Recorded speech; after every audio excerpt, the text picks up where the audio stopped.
Iran और Israel ने फिलहाल हमले रोके। जंगबंदी के बाद पहली बार दोनों में हुई थी सीधी झड़प। नेतन्याहू ने आर्जी तौर पर गोलीबारी रोकने का ऐलान किया।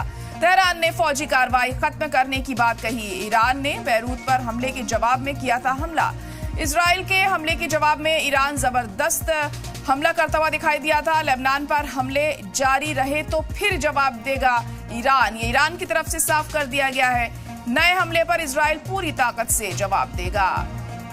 ट्रंप ने की थी दोनों फरीक से गोलीबारी रोकने की अपील, तो नेतन्याहू की भी तरफ से कहा गया है कि फिलहाल हमले रोक दिए गए हैं, लेकिन अगर ईरान हमला करता है तो इसका जवाब जरूर दिया जाएगा। तो वहीं ईरान ने भी साफ कर दिया है कि अगर लेबनान पर हमले जारी रहे तो हम जवाब देंगे।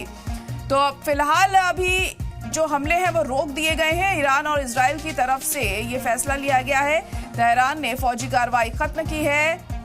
ईरान ने बैरूत पर हमले के जवाब में हमला किया था। इजराइल के हमले के जवाब में ईरान की तरफ से ये जबरदस्त हमला देखने को मिला था, लेकिन फिलहाल अब दोनों ही तरफ से इन हमलों को रोक दिया गया है।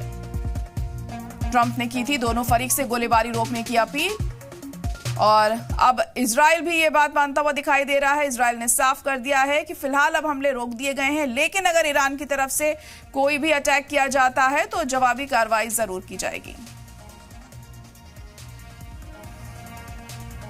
Israel has the full right to self-defense, and we exercise it whenever necessary. I say this to you, dear citizens of Israel, just as I say it with appreciation and respect in my good conversations with my friend, President Trump. הוא חדל מלתקוף אותנו. במידה שמשטר הטרור יעשה את הטעות